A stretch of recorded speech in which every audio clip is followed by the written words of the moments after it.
Three experienced pilots were returning from a business trip in the company's V-35C Bonanza. Little did they know it would end in disaster. The flight would come to an unexpected end when they would strike transmission lines installed by the military that nobody knew about. In this episode of Pan, we will look at what happens when communication breaks down and structures are put up that pose a huge threat to flight safety without anyone at risk realizing before it's too late. The V-35C Bonanza is returning to base from San Jose, where the pilots had been for a 6-day business trip. Phil Hendricks, age 51, was the pilot in command. He had 2,160 hours at the time of the flight, some of which was in this very aircraft, operating out of Barstow Daggett Airport where the airplane was based. Riding along as passengers were fellow pilots David Burns, who was 39, and had flown the same flight nearly a week ago. Sitting shotgun was Carol Harding, age 37, who had been the pilot in command on the way down to San Jose earlier in the week. All three pilots were experienced flying the Bonanza and had knowledge of the routing. With these three on board, it would be difficult to imagine any pilot error occurring. An IFR flight plan is filed, and the pilots departed San Jose at 8:30 p.m. for a routine night flight back to base at Barstow Daggett.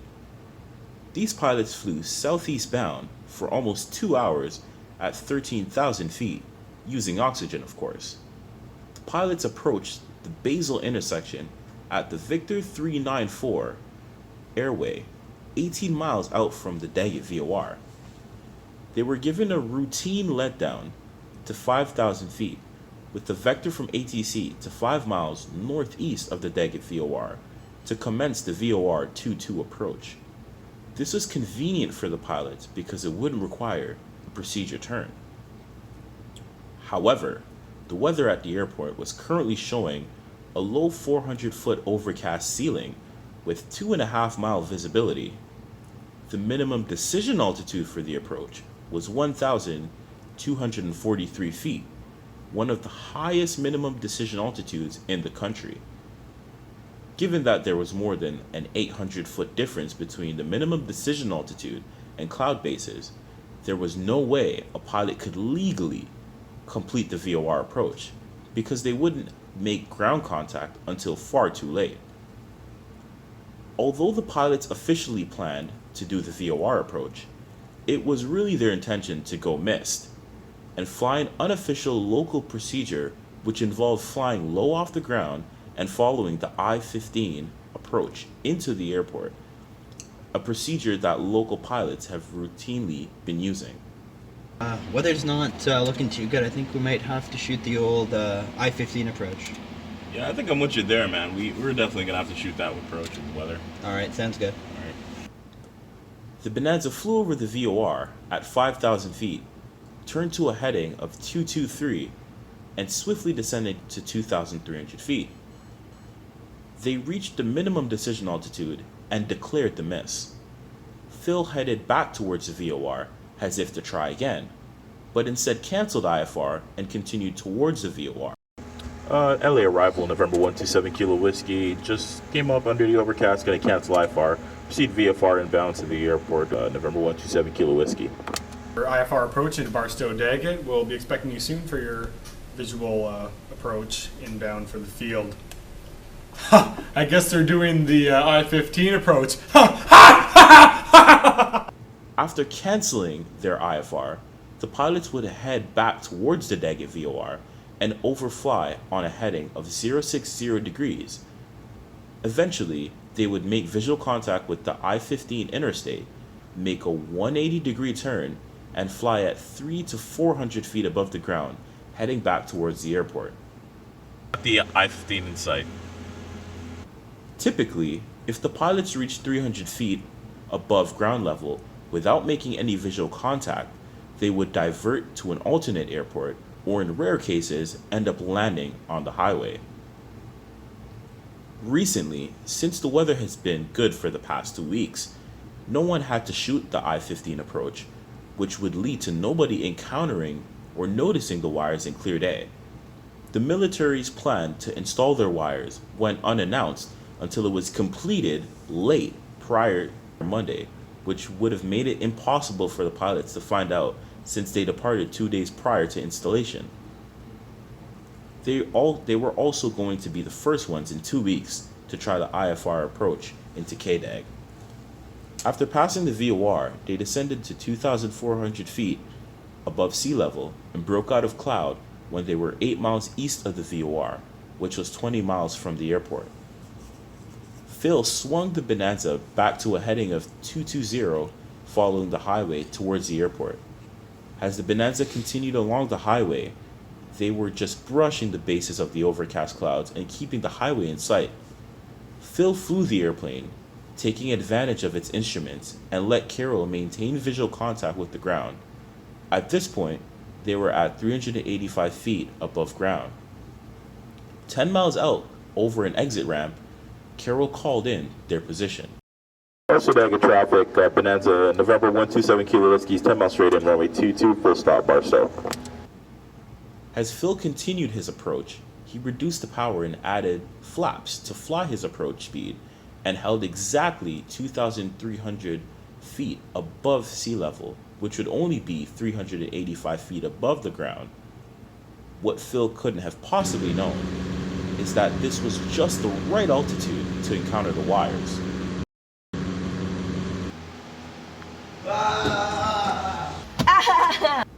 I guess you could say that Phil was flying by wire. If the pilots had been a mere 20 feet higher or lower, they would have survived and learned of the transmission lines once on the ground. Following the crash, the NTSB launched an investigation which ultimately determined that the pilot in command, Phil Hendricks, was to blame. The investigation revealed some basic facts. The approach was made at 385 feet above ground level, although very low, was not against the law. The power lines went up and a notice was given only several hours in advance of the wires going up, and it was given in the form of a bulletin board posting at the airport. Since the pilots from Systems Limited departed 2 days prior for their business trip, they had no way of knowing the wires would be there. Furthermore, the FAA couldn't issue a NOTAM because they were not given specific detail about the exact dates of construction that the military were putting up the wires. No other pilots had attempted the I-15 approach, so they would have no chance of noticing the new wires. The wires weren't within 5 miles and therefore not considered a threat. The pilots had been flying an unconventional approach and would have no idea that the wires would be in the approach path. However, as you'll see in this next segment, there was more to this crash than just pilot error. We'll be interviewing a flight service specialist who was on duty the night of the accident, an officer in the Corps of Engineers responsible for the installation of the transmission wires, a member of the NTSB representing the investigators, and a worker from the fixed body operator at Barstow Daggett Airport. Have a unique knowledge of the procedures at different airports. That is why we spoke to Frank Silverstein to hear his unique perspective on the matter. That crash, man, I really know what happened because obviously I was there that night. Well, I wasn't really there, but I knew what they were doing. They were doing this good old standard approach procedure, pretty much for that VOR approach into KDAG. Literally, the MDA is too high, the minimum decision altitude. It's so high that it never gets pilots down to the runway. It's what, 1,243 feet, I believe the MDA is. It's never gonna get pilots down, especially what the weather was looking like. It was 400 feet overcast and 2.5 mile vis. They're not getting down. So pretty much what they planned to do when they said they were going to do the VOR approach, they actually called about at 11 p.m. They called and said they were going to do the VOR approach. I just laughed because I knew what they were really going to do. They were going to fly the VOR in a 060 heading, pretty much canceled their IFR. They called in and told me they're canceling their IFR. They followed the VOR in a 06 heading until they find the I-15. And then they turn around and follow the I-15 back to the airport. And when they have the airport in sight, they'll shoot straight in for 2-2 or 2-6. If the weather was a lot better, what locals used to do is they would fly overhead the airport, and then they would maybe follow the I-15 out for like a mile or so, and then make a 180 turn and head back straight in for either 2-2 or 2-6. If you're obviously not a local, then you're not gonna shoot. You're just gonna shoot the regular old VOR approach. If you can't get down, you can't get down. You have to overshoot and go to an alternate. So pretty much, you know, they called in about 11 o'clock. I knew the scud running was going to work. They were going to fly really low to the ground and under clouds. I knew it was going to work because, you know, it was going to work. They were good IFR pilots. I believe I knew some of them, so I just forgot about them. And literally 45 minutes later, I got a call and heard they went down. And I heard they came up to a bunch of wires. And I was just like, that was the first time I ever heard about some wires. We had no NOTAMs on the issue. And the next morning, there was a bunch of FAA investigators around the place just investigating the scene. We had no NOTAMs on the issue. People came to us saying, you guys didn't have any NOTAMs, you guys didn't have any NOTAM. And it's like, we didn't hear anything. The airport didn't have anything. So when the airport didn't have anything, they didn't tell us. When we spoke to them, they said they didn't have anything. So I was figuring maybe it's a military sort of thing. Maybe the military maybe just wanted to post something that, you know, we wouldn't hear about. But like, if you're military and you're putting up a 400-foot obstacle 7 miles east of the airport, that should raise alarm. Even though, technically speaking, you know, they're not legally required to tell us because it's not within the control zone. But you'd think somebody with some common sense would put a 400-foot obstacle 7 miles east of the airport and not tell anybody. That is just honestly a whole bunch of foolishness. Honestly, I didn't even know people would be that stupid and not be thinking about pilot safety. People can come in for IFR straightened approaches from 10 miles out, right? And even the hottest thing about it was that I heard that the FAA slapped pilot error on the matter. I heard they slapped a pilot error, and honestly, I'm not at liberty to say, but that was the biggest pile of hogwash I've ever heard in my entire life. How was it a pilot error if when they canceled their IFR, first of all, there was not even any ball markers or any type of strobes to see the wires, right? And plus, as far as I know, they were legal. They had at least a mile of visibility, and they were clear of cloud. How was that pilot? To me, that doesn't make any. How was that pilot error? Honestly, it was so stupid. The FAA just slapped the pilot error on it, and they said, we're gonna close the book on the matter. Everything's done. And to me, I felt like I played a part in it. I felt like maybe if I had NOTAMs or if I reached out to somebody and had at least found out about the wires, I could have saved this. But honestly, this was just a tragedy, and it's just. That's all I have to say on the matter, man. In speaking to an employee at the Barstow Daggett FBO, Fabio, we were able to become enlightened by the outlook of an individual deeply involved in the local operations procedure and someone who has played a role in preventing future accidents.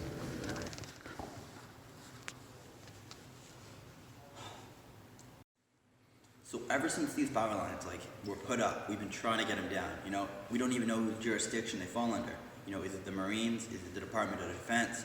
Is it NASA? We don't have any idea. It took us an entire year, to get bigger balls and to get lights on the lines. It's like, I got big balls, but I'm not just going to go up top of the power lines and sit up there. That's just not practical. But it's like, ever since these new transmission lines have been put up, things have really been down here at Barstow Daggett at the FBO. People when the conditions got bad, people would just come in and they'd fly this approach, and they stayed legal. You know, they were out of clouds. They had at least a mile of vis, and it was safe when they did it right. You know, that just doesn't happen anymore. You know, those guys from Systems Limited in the crash, they were some of the best pilots, the best guys around here. And now that they're not here anymore, things just aren't the same. So it's like, after the crash, the Systems Limited lawyers, they came after us. You know, they wanted to know, why we didn't warn anyone. Why we couldn't do anything. And we had to tell them the truth. The military didn't come to us. They only told us the day of. That's not enough time to warn anyone. That's not enough time to issue a NOTAM. You know, there was no prior notice, there was no warning, and there was no one we could talk to. So what we've done now is we've got the approach plate corrected, so pilots aren't going to be affected by it anymore, and we got the FSS to notify pilots, but it's just not the same. We spoke to NTSB official Bennett Michaels about the details of this unfortunate aviation incident, and here's what he had to say. You know, after the preliminary design, preliminary investigation of the whole entire incident that went down at Barstow Daggett Airport with the transmission lines, we realized that it required further study. We realized that partway into the investigation that people were just running around and trying to save their own butts from what happened. They were just tripping over themselves and they weren't really sure what was going on. At the airport, nobody knew anything.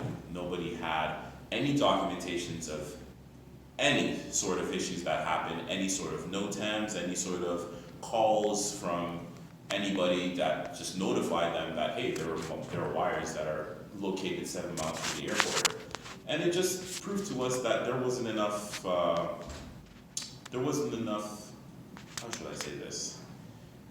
There wasn't a good outlook on what was going to take place, what construction was going to take place over the extended time period, and pretty much nobody knew a thing.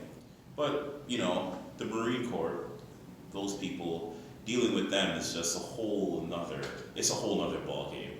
We couldn't get anything out of them. We tried to speak to them. They had, you know, no contact with us. All they did was just refer us to the Corps of Engineers. What did the Corps of Engineers do? They just came to us with a whole bunch of documentation about justifying what they did was right. And they said they did this by the book, nothing was wrong, the wires weren't set up in the zone, so everything was fine. They had the documentation, they had their schedule, everything planned out, and they actually beat the deadline of when they were supposed to have the wires installed, even though that might not be a good thing, because if they beat the deadline and they didn't send out a NOTAM, look what happened, right? At the end of the day, the Marine Corps engineers, they just gave us and made us run around in circles, and we couldn't get anything out of them that really indicated that they would have sent out an earlier notice to prevent these casualties, and unfortunately it was just something that we couldn't stop ahead of time. Furthermore, honestly, with the Marine Corps, what they did, we never heard a thing from them. They just handed us off to the Corps of Engineers, who actually installed the wires and got everything up and running, you know. And when we spoke to them, they just came to us with a bunch of procedures and a bunch of documents, and how they did things by the book, and how they said they would get this done in this amount of time, how they were going to put up the wires. They came to us with all the extra stuff. They came up to us with all the details, saying we said we were going to do this in this amount of time. They justified that the reason they didn't put up the ball markers is because the airports where they put up the wires were 7 miles east of the airport. Therefore, that's outside of the zone. You know, regular zone is Class Echo airspace. 5 mile zone, right? They put up the wires 7 miles. They didn't think that they had to they justified the reason, and technically they're not wrong. You know, if you put up something that's outside of the zone, you're not required by the book, which they explained to us, to put up an indication that you're going to be putting up an obstacle, even though it's 400 feet, 7 miles east of the airport. That in itself should be an indication that, hey, even if it's not by the book the right thing to do, it should definitely be something that you can think about just to be safe. They didn't know, and they didn't know that the pilots were using that interstate to follow it in on their IFR procedure. So they didn't know that, so you can kind of give them one there. But at the end of the day, it's always good to let everybody know what's going on, keeping everybody in the loop, right? And honestly, the construction went faster than it was supposed to go. It went about 3 times faster than normal civilian construction. And honestly, it just didn't turn out to be the best of outcomes. In order to gain a better understanding as to why so little information was given concerning the installation of the wires, we spoke to a Marine who was representing the Corps of Engineers who helped install the power lines. Hey there, the name's Officer McDougall. I'm from the Marine Corps, and I was working directly with the Corps of Engineers, who is tasked with putting up the transmission wires. And I'll have you know, we actually put the transmission wires up ahead of schedule, which was great on our behalf, you know, working well. Now, a lot of people are kind of coming on us for not giving notice, but I'll tell you what. Because our lines were so far from the airport, legally speaking, we didn't have to give a notice. They were 7 miles out. So what we did, months before we even knew what day they were going up, we told the FAA just to be on the safe side. We let them know, putting these wires up. And you know, that was that. We gave our notice. People are saying that we should have told the airports involved, and I'll tell you what we did. When we finally figured out when they were going up, on the day of, we went and posted some notices. That way, everyone would know. You know, obviously there was a crash, but how are we supposed to know that some crazy pilots were doing these low-flying maneuvers 7 miles out of the airport? You know, 400 feet off the ground, 7 miles out. That's, you know, that's not that crazy in terms of buildings. So really, you know, we followed the procedures. We did what we were supposed to do. We completed our task ahead of schedule. I can't really see how any blame could be put on us. An old saying in aviation that when a pilot makes a mistake, a pilot dies. And when an air traffic controller makes a mistake, a pilot still dies. This can very well be applied to good and bad communication. Now in this case, the military did give notice to the FAA. However, this notice did not include times of installation, meaning that no NOTAM could be issued, and no practical gain came from this. From the perspective of the military, they gave their advance notice, which wasn't necessarily required, since they weren't building within the zone of an airport. What more could they really have done? Taking a look at ineffective communication, which there is far too much of in this case.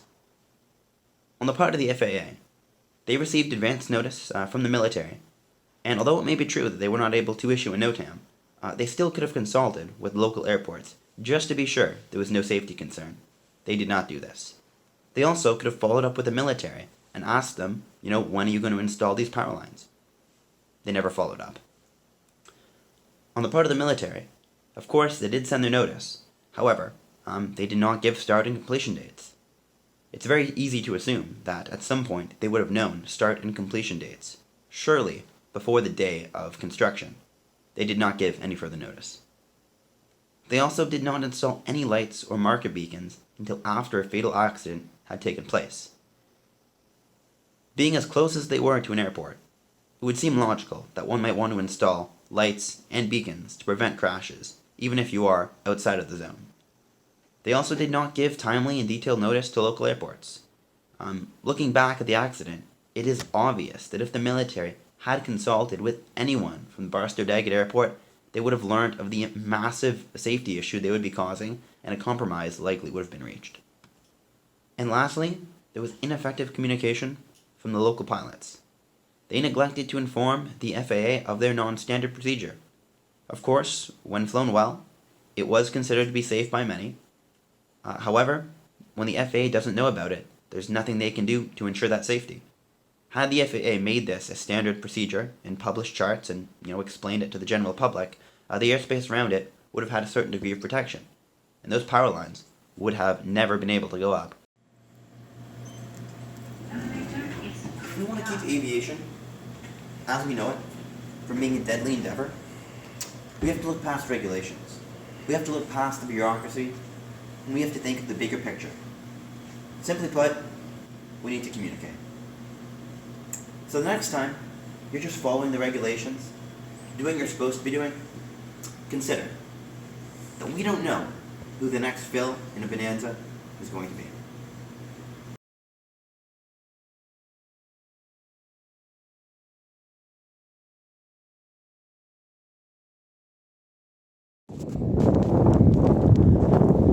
What are you talking about, man? This Bonanza looks fine. That's not the one.